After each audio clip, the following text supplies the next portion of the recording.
Hello. Hello. How are you? I'm good. How are you? Yes, I'm all right. Thank you. I'm all right. Let me do a little intro for the people. Normally on a Friday night, the National Portrait Gallery have a in-person in conversation with, but during this current crisis, in lieu of being in person, we are going live. So I am Olivia Rose and I'm a photographer. And this is Maisie Williams, who is an actress, an entrepreneur, and an activist. It is I. Also, you just had your birthday, so happy belated. Thank you. I know it's rude to ask a woman her age, but how old are you now, Maisie? I am 23 years old. Bloomin' heck, that means I must have... What? How old were you when I met you then? Maybe 20? Time flies. 21? You? I'm not sure. It was a while ago. Yeah, it was a while ago, wasn't it? Little while, yeah. But yeah, I thought that we could have a conversation about creativity and especially about, you know, the kind of process of a person sitting for someone else's camera, because I think that's always it's something that people don't often talk about, and it's an interesting concept. Yeah. We've had lots of questions come in from different people, so I thought I'd start us off with one that is very relevant for now. Okay. Which is, how have you kept yourself sane, motivated, and creative during lockdown? Oh, that's like the $1 million question, right? I mean, I think honestly, I don't think I have managed to keep myself with the four sane, motivated, you know, all of those things. I think it's like a lot of pressure to like say that you're gonna like do something incredible with this time, because it was so unexpected and it is such a scary time that it's hard to do that. I mean, like yesterday I was feeling so great and I got loads of work done in the morning, and it's like not like I got a lot of work to do. I've just got a lot of emails to do and things like that. And then afterwards I was like, right, I'm going to sit and like catch up on a load of TV shows. And so like I had a really well-rounded day. And then today I woke up and I was like, I can't bring myself to do anything. I can't find any motivation. Like I don't want to email anyone, like simple things like I can't be bothered to do. And like there was a bunch of things on my watch list, and I literally just sat and watched like RuPaul's Drag Race instead. So I've like a classic choice, Maisie. Yeah, and so like I think honestly, just knowing that you're gonna have good days and bad days, and like that's absolutely fine is like the key. And like to not put so much pressure on yourself.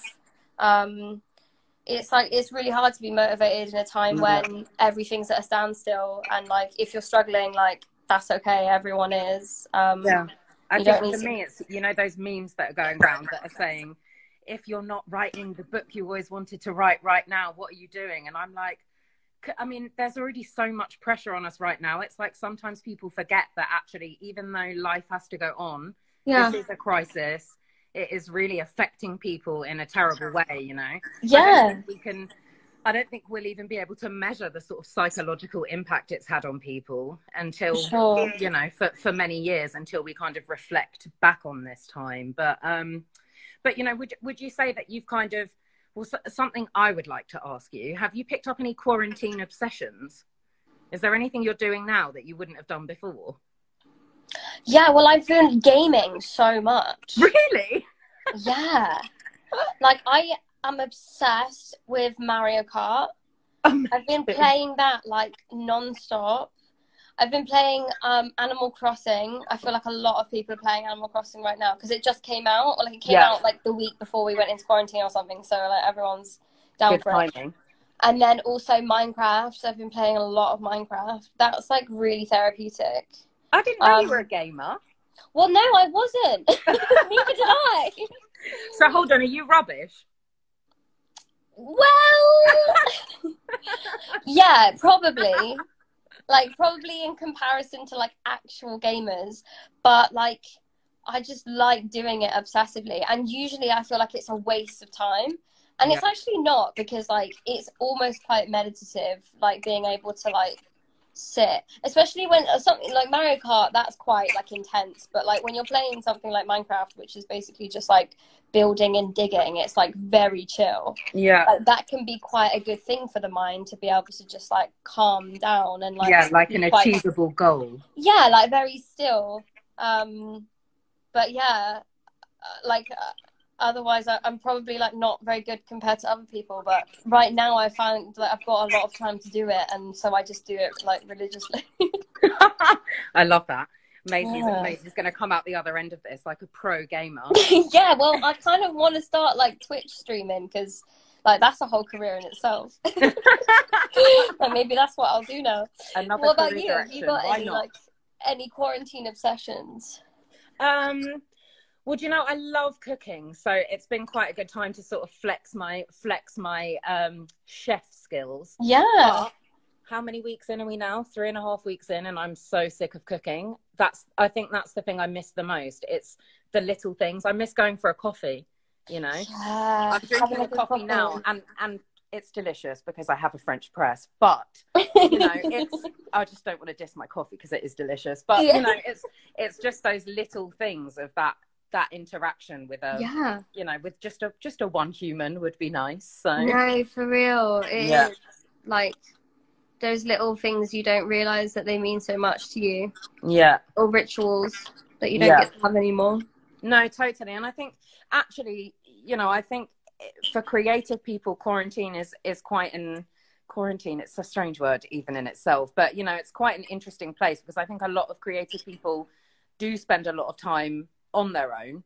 Yeah. And I think that is not necessarily the thing that changes for creatives. You know, it's more that, and especially for someone like me who is a portrait photographer, you know, my thing is people, you know, it's so bizarre to, you know, even for us to be doing things that are, you know, over the phone and everyone's getting on Zoom and everyone's doing all of the kind of live, it's hard for me because I feel almost like sometimes that's a tease.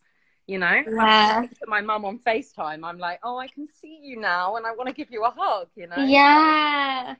But yeah, I mean, I've definitely kind of found some creative motivation after a couple of weeks. But I went through, what I was saying at the beginning was I was kind of on a half-day roller coaster. I used to be able to have, you know, maybe do about 30 minutes productive work, then half a day of being okay. And then the anxiety would hit me and it would just, you know, day would be over by Prime Minister's speech at 5 o'clock. So I've had to turn the news off. So yeah, no, that's too much. That's just like rolling pain.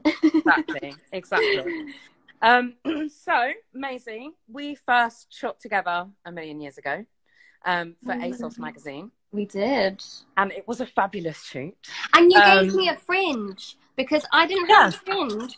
And then we were like, right, let's get the clip-in fringe. And now... Yeah, exactly. And now, I mean, I am going to take personal responsibility for that fringe, Maisie. You should. You really should. I think you should tag me in all pictures as your bangs. I was looking at those pictures and I was like, I've got to get a fringe. Yeah. And here I am. You know what? This is quite a good lead-in, actually, because I wanted to show you 4 pictures of yourself that have been taken by different photographers. Okay. And I noticed when I was pulling the pictures off that actually you have quite an amazing hair story. Like, how many different styles have you had? So, I have had a couple. So I've picked 4 different portraits of you by 4 different photographers. 3 are male, 1 is female. And for me, these were 4 that kind of show completely different sides of Maisie. So I'm going to turn my screen. This is the first one, which is by Miles Aldridge. And I believe that it's actually part of the National Portrait Gallery collection. Yeah. Then we have this by Rankin. Yeah. Which I think is I love this one. This reminds me of you. Then there is this fabulous image by a photographer called Olivia Rose. I'm biased, but I think she's the best of the lot. Me too. And then there is this by Ben Toms for Jay. And I just wondered if you could tell us, here's all the 4 together. Yeah. You know, what happens on a shoot? Are these 4 different Maisies we're looking at? Yeah, I'd say so. 4 very different girls at 4 different stages of my career. Yeah. And and like 4 different, like, I don't know, I just was like very confident in some and like very naive in others, and like actually maybe quite like I'm not in a good place. I mean, it's quite hard to look at the top left one that we did for the national, that went to the national, because I wasn't really in a good place then, and I feel like I can really see it in the picture. Like I feel like, because this was such an amazing opportunity, and like the shoot, you know, everyone was so excited that we were going to get to do this, and like I was in LA for it, and we like had to bring all the dresses with us, and we did it like the day after the Emmys or some award show. Yeah. And like I find those things so difficult because you're just having pictures taken of you from all angles. So that was the day before, and then we went into this shoot, and I just like I wasn't feeling like very good in my own skin. Yeah. And, like, so when I look at that picture, like people are quite moved by that picture, and I've had like a really nice response to it, but when I look at it, I can see the girl that I was then, and I think I was definitely like very timid and just like quite insecure, really.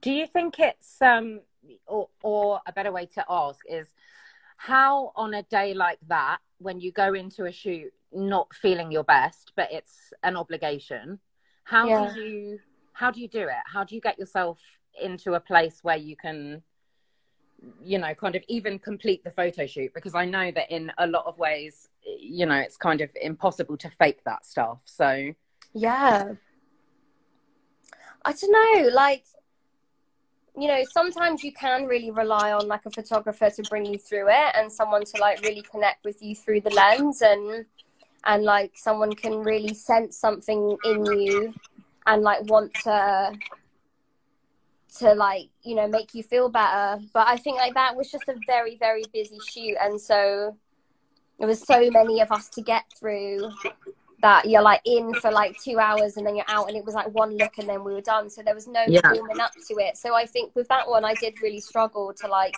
let it go. But you know, sometimes that's just time, really, I think, and getting to know a photographer. And I think actually, you know, now you've said what sort of state of mind you were in when the picture was taken, I do feel like I can see it as well. There's kind of almost a sadness to you. There is. But I would say that that's documenting that moment. And so although it might be hard for you to look back at that, you know, that is a place that you've actually come to somewhere else. You know, I'm assuming that the one with the pink hair, the Rankin, is the most recent of the photo shoots. Yeah, it is. And for me, that's like, you've just got this. I think I said it to you. Do you remember when you dyed your hair pink and I was completely obsessed? Yeah. And I was like, oh my God, you're so sexy. Oh my God, I can't cope with it. Like, this picture epitomizes that for me. It's so sexy. You've got these eyes and you're like this cheeky thing. Like, was that a different mood? Yeah, I think Rankin worked so quickly. And I think like as an actress, usually you know that your best take is in like the first or second take, because it's like fresh and you're like there. And like Rankin like shoots a look for like no more than 5 minutes, and even that is like he shoot. I think that particular shot was like in 30 seconds we got that shot. Like bish bash bosh done. Yeah, and he goes, "We've got it," and I'm always like, "No, I literally was like, no, we haven't." And I went around and looked at the monitor, and I was like, "Oh God, maybe we do." Yeah, I love that. And there's something about his energy. I think he's like a very empathetic person, and I think he like takes a lot of pride in that as like quite an empathetic like photographer. And so I think he knows, like, you sit and you like go over the look and like you find the outfit and you do the hair and makeup for so long that by the time you get on set you're like, right, let's do it. And so he shoots it so fast, and so for that, I think in my life I was like, it's the most recent one, I was like a lot more comfortable in my own skin. I had like the hair of my dreams, and so there's just a lot of things that I liked about that shoot. And actually it leads me quite nicely into one of the questions that we got, which is, do you speak to the model for their creative input on the day? So for you, I'm assuming does the photographer talk to you for creative input on the day?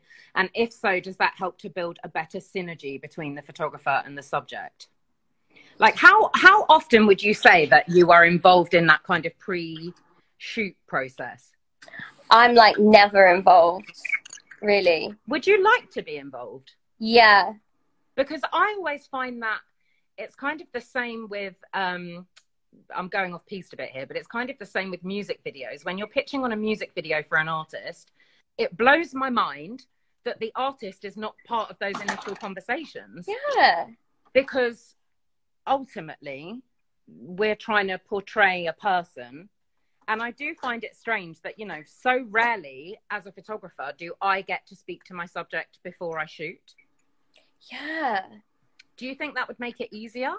Definitely. I think like, because the other thing that people always do is like, what music do you want to listen to?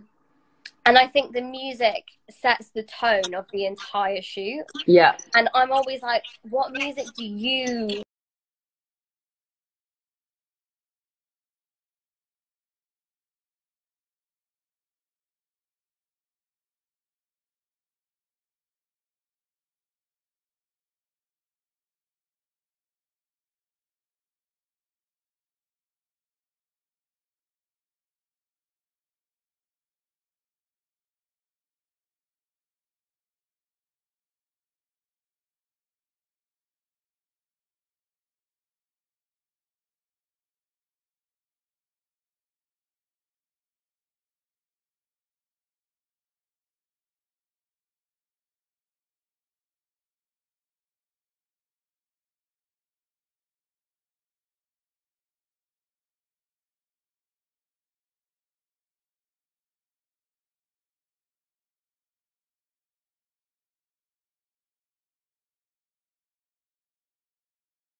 about to go and have your picture taken by, we had a very interesting question in that is, do you feel as a woman that it's a different experience when you're photographed by a man or someone trans or non-binary? Does gender play a part in the experience?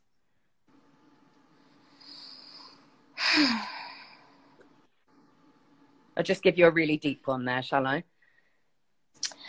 I don't know. I guess, yeah, it does. But it's like not anything that the photographer does. It's more just like my own confidence. Yeah. And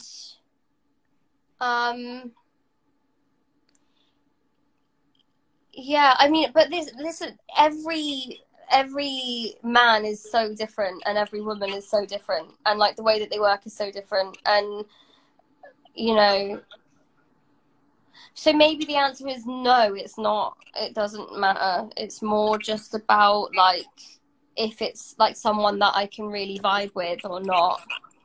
And sometimes I find, you know, actually, I've never found a female photographer intimidating, but I have found male photographers intimidating. And, like, that's always difficult because if you're intimidated by the person that's, like, shooting you, then you feel like you need to, like, do well and please them. And, like, then you're just nervous and anxious. And, like, that's, like, never makes a good picture. And I can say that I've never felt like anxious like that when there's a woman shooting me, but I haven't felt like that when it's like with every man that shot me. There's just some people that are like that. So it's more about the sort of personality behind the genitals. Can I say that? Yeah. I've said it now and we're live. So how many female photographers have you been photographed by? I'd be interested to know. I'd say maybe like 5.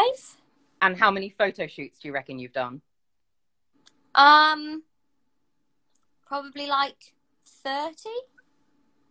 It's not as bad odds as I thought it might be, actually. No. It's not great either. It's not great. It's not great at all, actually. And I feel like the concepts are like so much more interesting with women as a woman. You know, maybe for men, the male concepts are far more like interesting. Yeah. But I think, I think that there's just like so much more because it's a different way of seeing. You know, I think the second half of that question for us was, Olivia, the same, does the energy change when the gender of the subject changes? And for me, I think that's very true. You know, I spent quite a long time only wanting to shoot men because that's, you know, what I was sort of naturally attracted to. And that, you know, the nature of aesthetic, the nature of photography is that you turn your lens on something you think is attractive in some way, even if it's a desolate landscape, you know, in some way you find that attractive. And actually for me, I had to really kind of learn to turn my lens on women. And I wonder, this is with years of reflection now, I wonder if that's because in some way I would never have turned my camera on myself. And I think there's some psychology, I'm sure my therapist would agree with me, that there's some psychology about me not wanting to put the female form in front of my lens. But actually yours was one of the shoots that stood out to me because I really enjoyed shooting you. And that was a new experience, you know, it was a new way of finding a person attractive without that sort of additional, you know, I don't actually fancy you, Maisie, unfortunately. Ugh. I know, I've heard you're taken anyway. So, but yeah, you know, like it was a really interesting kind of symbiosis, you know, and I think part of that for me was because I just didn't expect you to be how you were. And it was just so fun and easy, you know. Mm-hmm. There was something I felt like I was like, okay, I feel a bit like I've known her for ages, you know, and you know, I find you so spectacularly interesting anyway. You're really great in front of the camera, but you know, it was just this moment where actually I thought, you know what, as a woman photographing a woman, there's almost like an empowerment to being in that situation. Yeah. You know, like sisters doing it for themselves, you know? For sure. And I think as well, like where you are like a portrait photographer, and for me, like a lot of the worry is like, what's my feet doing when my face is doing this, and what's my arms doing when my back's doing that. And like, I think where you really do want to just like you want the like character to come through, and like you just like the photos that you want to achieve are something that like I connect really well with, and like it's the sort of imagery that I really like to look at. And like I think that I feel a lot more comfortable with like portraiture versus like super high fashion, you know, like these. I think actually that's quite an interesting little point to touch on, because I do think it's almost like it's like when you said earlier about the music can make the vibe on a shoot. I'm so with you. For me, photography is like 2% the camera and 98% the vibe of the shoot. Yeah. And I think with fashion, that starts to get a little bit diluted, because there are so many other things that come into play that are so important, you know, even down to the garment, you know, so that dictates how to shoot you, you know, like even, you know, if we need to see the entire garment, then we need Maisie standing, or we need a full length, you know, whereas actually at that moment, the smile might be the thing. Yeah, I feel that completely. There's just like so many other moving parts, and it can just like get so overwhelming that you look back at the pictures and your face is like looking so sad and confused. but the dress is looking perfect. Another question for you. Mm-hmm. Has there ever been a photographer that's pushed you out of your comfort zone from an identity perspective, seeing you in a different way to how you'd like to project yourself? And was that a good thing or a bad thing?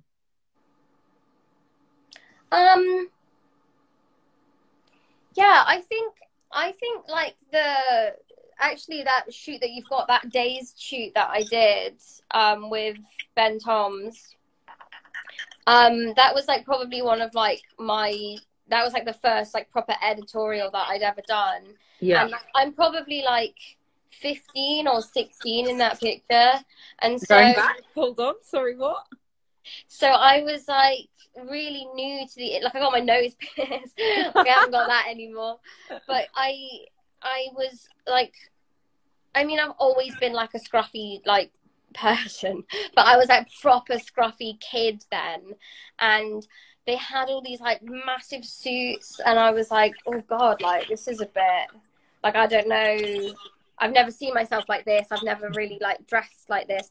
And then they had these really cool trainers, and it was like a really high fashion shoot, but like I connected really well with the clothes, and like you don't always get that. And so I like really felt like I was someone new, and we had like a lot of control, like a lot of that was like portraits, and so that particular picture, like we had a table and I could rest my arms on it, which meant like I could relax, and we had like some good like harrowing music on, and it felt like just felt like really natural, really good. And then like when the photos came out, it was like around the time of, was it the 2016 election? No, it's probably before then, probably in the run up to it, maybe in like 2014. But yeah, and it was like so many protests for like young people to be able to vote, and like I wasn't even of age to vote then, and it was just, I don't know, it felt like a really like emotionally charged time. Like I think like the way that I looked, this like young girl in these like big suits, like on the front of days, like it was, it was quite, it just like, it's quite, it made me feel, it was a statement, and it made me like look at myself differently. And that's interesting.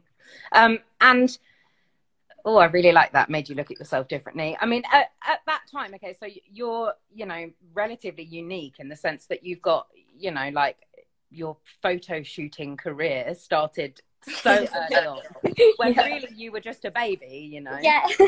So I'm interested to know, you know, from, and I suppose we touched on that when we looked at the 4 pictures, but, you know, how different is your experience of a photo shoot now? I mean, besides the experience of having done them, do you think your age is helping you or hindering you, making you more confident, less confident? I think I'm only getting more and more confident, which is good. And like I feel like I belong more and more, like as it goes on. Yeah. Like, I grew up, my only exposure to like fashion and to like fashion editorials was like America's Next Top Model. Yeah. So smile with your eyes. Right. So I had this like image of like these models and like how it needed to be like. Yeah. And actually that's like quite far from how it can be. Yeah. And so I always felt like I didn't really fit and I didn't really belong. But the older I get and the more confident I get, the more I'm like, yeah, I deserve to be on the cover of this magazine. And like, they want my face and they want me for who I am and like the words that I'm going to say. Yeah. And so if I'm like putting on this thing and I'm like, this isn't going to work because I'm not a model and this outfit makes me look like ridiculous. Yeah. Like, I feel more comfortable to be like, no, this, like, I don't want to look this way. Yeah. And I feel like better about speaking up about that sort of thing now. And like, ultimately that just makes you feel more confident in the shoot if you're like, if you look the way you want to look. So do you think there's been times when you haven't necessarily felt able to say that you kind of, well, actually there's a question that's sort of on this theme, which is there a time when you haven't connected emotionally with a photographer or with the sort of concept of the shoot, but have still managed to pull off an amazing set of pictures? You see, I think it's interesting because I have hated the pictures but had a really good time on the day. Yeah. And then I've like not really had a very good time on the day, but then the photos have come out and I've been like, wow, they really did something. You know, it wasn't what I thought we were going to do and it wasn't what I was trying to do, but like we did something cool. Yeah. And I'm like I'm very forgiving of like the work that I do, and I'd say I'm pretty proud of like most things that I'm a part of. But yeah, I don't know that they necessarily like where I haven't connected with someone, I've then been like, oh, this doesn't make any sense because actually I've had the complete opposite before. So I find that as well. It's a bizarre thing. Yeah. Sometimes I'm absolutely convinced, and obviously because I shoot on film, I don't see the images until I've had them processed. But sometimes I walk away from a shoot absolutely convinced that I know exactly what the fucking killer shot was. Yeah. And then I look back and I'm like, what? You know, it's some picture that I like almost accidentally took, you know, that is the best picture of the day. Yeah. It's a really weird thing that happens, you know, like, and sometimes, you know, kind of answering that same question from the photographer's perspective, I find that sometimes if I can't engage with my subject, with the person that I'm photographing, that is its own thing in itself. Sometimes, you know, it's kind of almost like that image that we were looking at before where you looked at it and felt, you know, it was difficult to look at because you see a certain thing in yourself. It's like sometimes that's what is meant to come out of the shoot, you know? Yeah. It's almost like a disengagement as opposed to a engagement, because that can say as much about someone's authentic self as a really strong connection. Yeah. I often think that about fashion, especially because I know there's a lot of fashion photographers. And for me, this is a completely alien way of thinking or working, you know, who will, you know, the model's not even allowed into the studio until it's their moment. And then they're kind of thrust in, loads of lights, you know, this whole setup, 100 assistants. But that's, you know, we all have to have these different ways of working, because otherwise every image would feel the same, you know, and there's just as much worth to an image where someone feels very uncomfortable as there is to one where someone feels very comfortable, I think. So another question for us: when are we going to collaborate again? As soon as we're allowed in the same room, baby. Literally, as soon as we're allowed out of the house. Yeah, as soon as I've tweezed my eyebrows. Oh my god! I mean, beauty issues. I'm quite well known for my long nails, and they are nude. They're naked. It's a nightmare.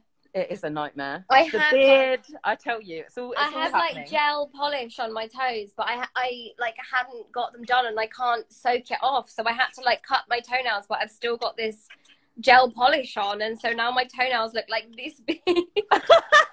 Yeah, when you get that kind of the Tide mark. Yeah, the Tide mark of nail polish on the foot. Nightmare.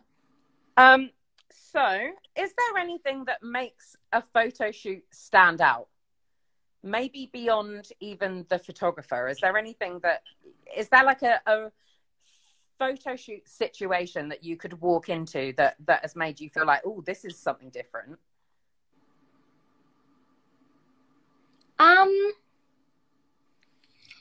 Honestly, it's like good music. Uh-huh. I mean, it's styling and music. But like, if I really connect with the stylist and like the photographer and like the vibe, that's it. That is it. Yeah. And I say stylist because they have such a handle over like how you can feel in something. Yeah. Because like sometimes you can like get there and be like, this is going to be great, and a stylist can make you feel like trash. Yeah. That's really interesting actually, because you know, and as a photographer, that's an interesting thing to hear, because you know, like that's so often the bit of the day, you know, when the talent comes in, and then you know, you guys are normally ushered into hair and makeup straight away and sat by the clothes, and that's the time when normally I'm setting up lighting or doing photography things in the other room. And that is actually the moment at which I find you can lose your talent before they've even had a chance, you know.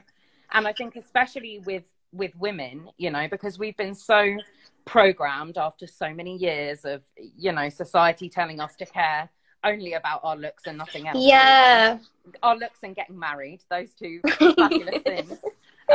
You know, that actually I'd never really thought about the fact that, you know, maybe in those situations it's the kind of moment where, you know, especially as a female photographer, you know, you could kind of step in and make sure that your talent's not being bulldozed by someone, you know. Yeah, totally. I think that's really important, because as well, like, I'm so sensitive, like, because everyone's got their assistants, right? But like everyone treats their assistants so differently, and quite often you spend, as like the model or as like the subject, like you spend like the most time with the assistants because they're the first ones there being like, right, let's cleanse your skin, or like the last one there at the end of the day, like. And so you spend so much time with these people, and then like when the artists, like the makeup artist, the hairstylist, like the stylist come in, and it's like an ego show.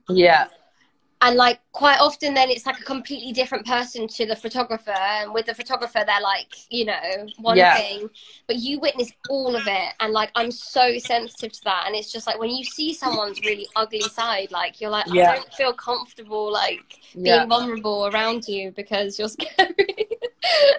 I completely get it. I think for me that's you've kind of really eloquently put why I am so staunchly analog, because there's something that I say over and over again, and I'm going to say it again now on this live, which is when you are shooting digitally, it is I have no problem with digital photography, that's the first thing I'm going to say, but when you're shooting digitally, there is a laptop in the room, and when there's a laptop in the room, there is a crowd of people stood around it. And when there is a crowd of people stood around a laptop in front of the person I'm shooting, every picture cannot be amazing. Out of the 100 you take on a day, 10 will be amazing. The other 90, you might be picking your nose. It's the moment where you get that with your face. You know, like you've got to cut out the deadwood.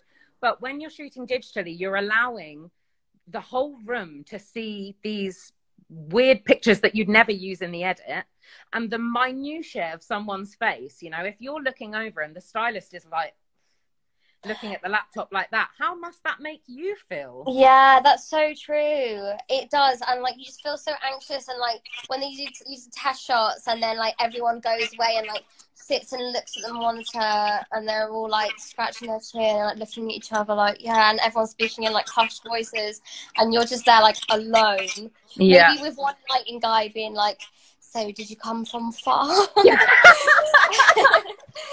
You're just there like, not far, just East London. Oh yeah, let's do that. And then everyone comes back and like someone fixes your hair and like does your makeup or like pulls your outfit. But yeah, and then, like that then have those conversations where they talk about you in the third person, where we're all stood at the end of a cove going, do you think she needs, and you're stood there like, hello, I'm a person. I'm right here.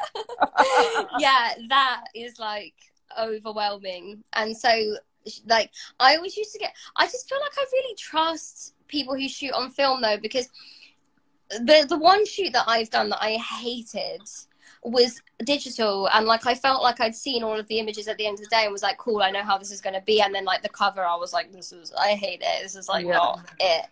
And then so afterwards I was like so like worried, and I would be like, right, we have to look at the images, like we have to make sure this happens. And then I would have loads of shoots with people that shot on film and be like, oh no, we can't see them.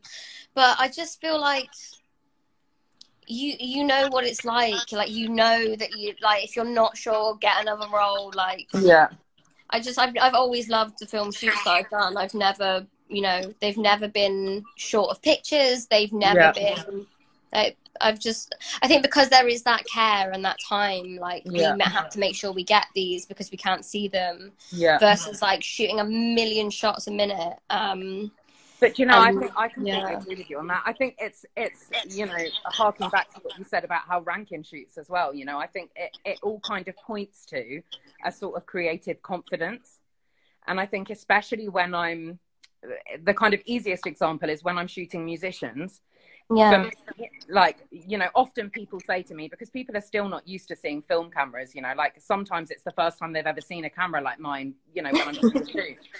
People say to me like, what's that? Why do you do it? You know, and to musicians, I say, well, look, it's like having the band come in as opposed to making it, you know, on a keyboard. Nothing wrong with either. But for me, it's about the kind of real experience. And I think there is a certain confidence that comes along with the fact that, you know, every time you click the camera, it's going to cost you $5 or the client $5, you know, so you better, you know, it's almost like instead of saying, okay, we'll take 1 million pictures, to the point where Maisie is so bored that she couldn't even smile if we made the best joke in the world, you know, and then hopefully we can mack it together at the end. Those words, they're like, it's like Satan's walked into the room if somebody says, well, we can just mack it together at the end. I'm like, no, you know, especially when it's like a bit of tape on the floor. Oh, we'll just take it. No, we're here physically. Let's pull the tape off the floor. You know, I think there's a lost art of not fixing mistakes at the end, and the art is getting it right in the studio, you know. Yeah, no, absolutely. And I think also like that time to wind the film is so like, it's a minute to be like, right, like blink, breathe, you know, fix that thing, like, and you know, like what you just said, that's almost my trick.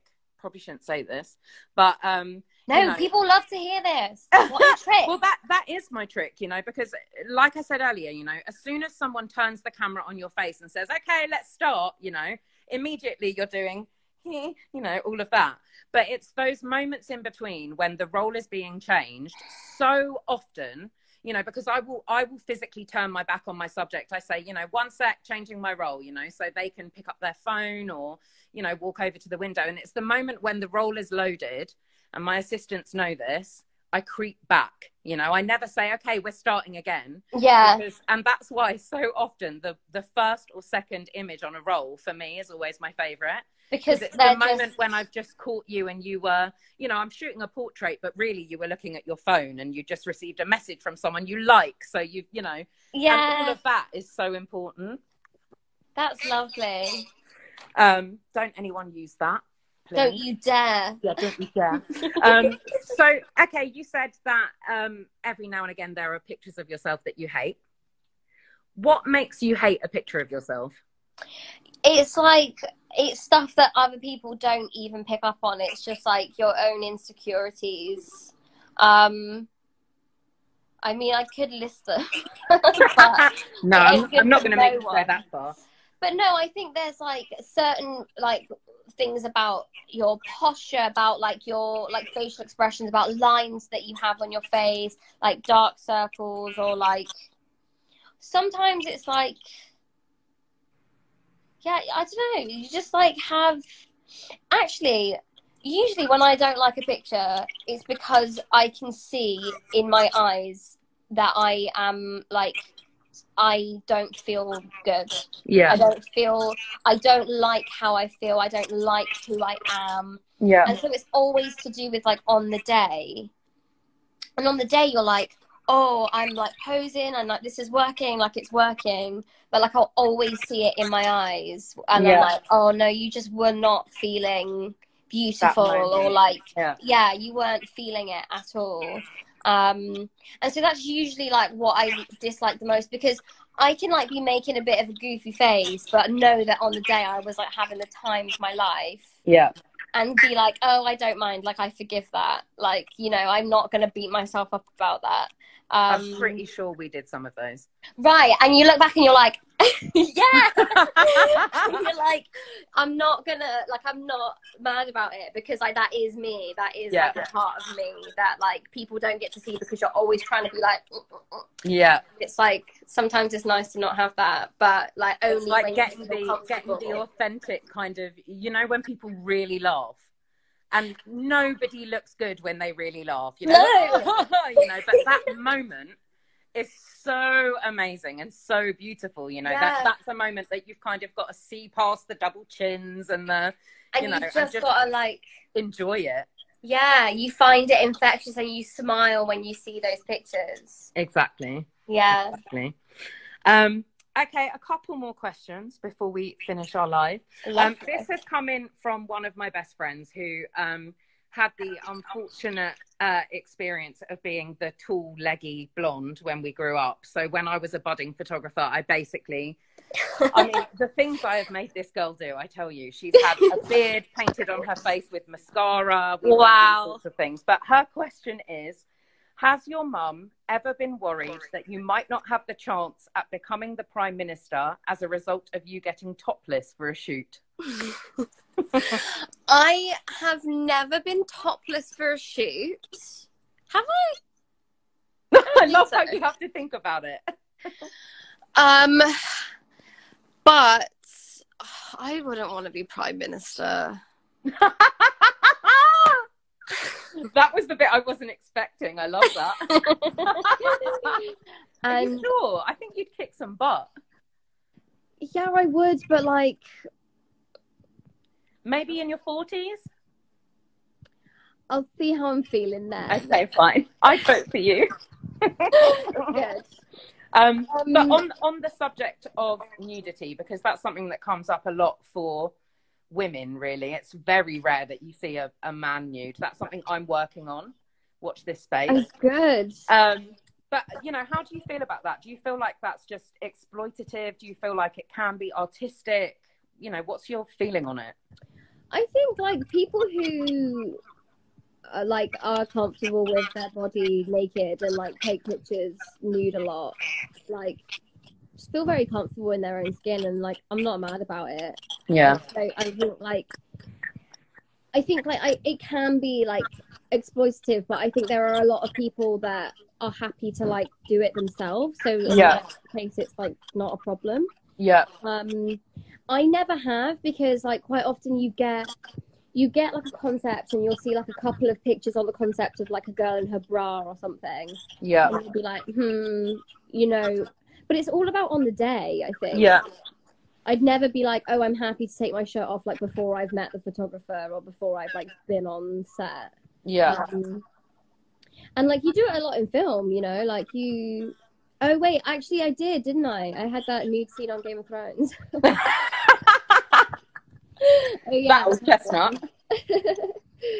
Yeah, so, yeah, but with that, I concealed a lot, I think. I wanted to protect myself. I didn't feel good. Like, I didn't want to show everyone everything. Yeah. It's all personal, isn't it? Well, 100%. And I mean, I'm assuming in that situation, God knows how many people were on set. Yeah. You know, people are so good about it, though. It's not the people on set. It's about the millions of people that are going to watch. I didn't even think about that. On set is, like, not a big deal. Because quite often... Well, I mean, this is my experience, and I'm not speaking on behalf of every woman ever, but quite often, if you're, like... I felt like everyone else was way more nervous than I was. Yeah. Everyone else was like, oh my God, do not make her feel bad about taking her top off. Like, turn away. Do not look Everyone's at her. treading on thin ice. Yeah, right. Everyone is just like being so just being so on it with like being a good person and not being like a creepy man, you know. Everyone is like, yeah. And meanwhile, you're just there like, ooh, baby. It's funny, isn't it? Because, you know, like, in the one hand, you know, you've got to keep some things to yourself. But on the other hand, boobs are boobs. Yeah, it's not a big deal. Exactly. Yeah, so that's like, on the day was like fine. But it's personal. And like, if I feel good taking my shirt off one day, I might not feel good taking my shirt off the next day. And like, just because I do it once doesn't mean I'm going to do it again. Yeah. And like, I think that's just, you know, that's just the way it has to be respected. And I think any girl posting like nude pictures of themselves, like, girl, you do it. I'm here for it. I'm like, wow, my body doesn't look like that. You know what? Like, I do the same thing. I look at it and, you know, there's a part of me that's like, oh, I really want to, maybe I should. Yeah, I'm like in the mirror, like. But then I worry that it's some weird, gratuitous, I don't know, it's complicated, isn't it? It is. I do admire people who have that sort of confidence and that sort of don't give an F attitude, you know, because that does in a lot of ways feel quite empowering to me. But you know, I do think there are other ways to do that than sort of necessarily show your flesh. And I think the kind of problem with it is that for so long that has been so so taken advantage of, you know. And I think that's given actually the sort of nude photograph of a woman a bad name. In a way that maybe it doesn't need to, you know, because nobody, you know, I'm assuming that if you looked at a painting, you know, a beautiful painting of a nude goddess, you know, nobody feels some weird sordid sexual attraction to, well, I'm sure somebody does, but the majority of people wouldn't feel some kind of way about it. And I do think it's a shame actually it's almost been taken away from us. You know, because also, you know, what does that mean? You know, people really want to look into what that means if you got your backs out for a picture, you know, so. It's confusing. And I think like, I feel like everyone who's ever existed has probably been like, whoa, we're in a really interesting time of like humanity right now.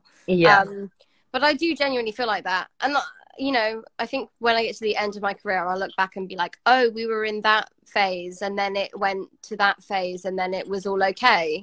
But like right now, you don't know what it's going to be like in 20 years time.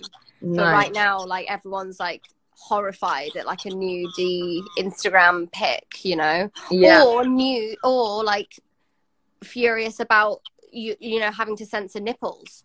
So there's like the two sides of it. Instagram nipple censoring, right. You know, how's that going to look in 20 years' time? What's going to happen there? I mean, who knows? Who knows where we're going to be in 20 years' time? We are coming to the end of our time together, Maisie, because I actually have to go on and do a big gay quiz with all of my gay friends after this. It's fun. It ties us right back into RuPaul's Drag Race, which I like as a theme for this. That's what I'm going to go do. I have one deep question and one very silly question, my favourite one that we got. Okay. The deep one is, what's the future of art, acting, photography after COVID-19? Do you think anything's going to have changed?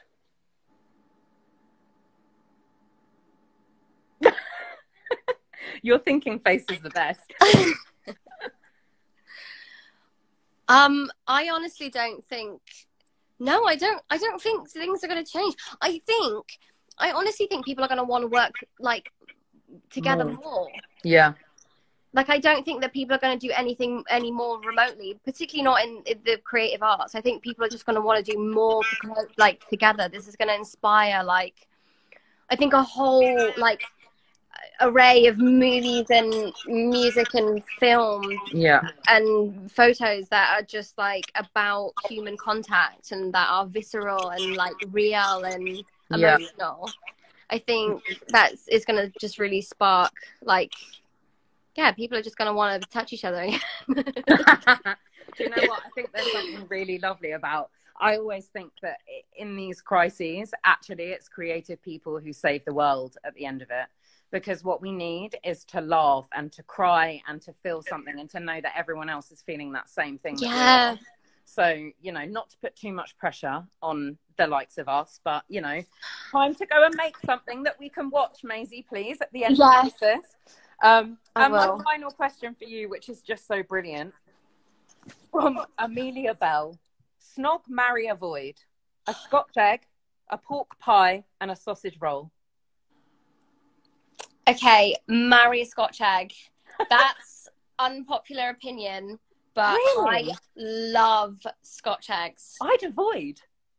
You're going to marry. A lot of people would. A lot of people do. But this is why you've got to invite me to your parties, because I will hoover up the Scotch eggs. Perfect. Yeah, the ones that normally get left there. I'm all over it. If I get to a party late, there is ample food for me because no one's eating the Scotch eggs. All the stuff no one else wanted. Okay, so snog and avoid. What were the other two? Sausage roll and a pork pie. I would avoid the pork pie. Really? That's the one I'd marry? Well, this is why we pastry. It's okay, like we can like cohabit because we'll eat the bits that the other person doesn't. I'll have the pork pies. I'll never eat your pork pies. and then hold on, we're both snogging the sausage roll. We're both snogging the sausage roll. It sounds like a party I want to go to, maybe. That sounds like great fun. Right, me, you, after COVID-19. Yeah, me, you, a camera, a Scotch egg, a pork pie, and a sausage roll. We'll make it happen. I love that. All right, my love. Thank you so much for talking to me this evening. Thank you. What Have fun. Have a lovely rest of your weekend. Will do. I hope everyone's enjoyed. I hope they have too. Lots of love. Have a lovely evening. Great weekend. We'll speak soon. Yes, we'll speak soon. Bye, bye. Bye. Bye.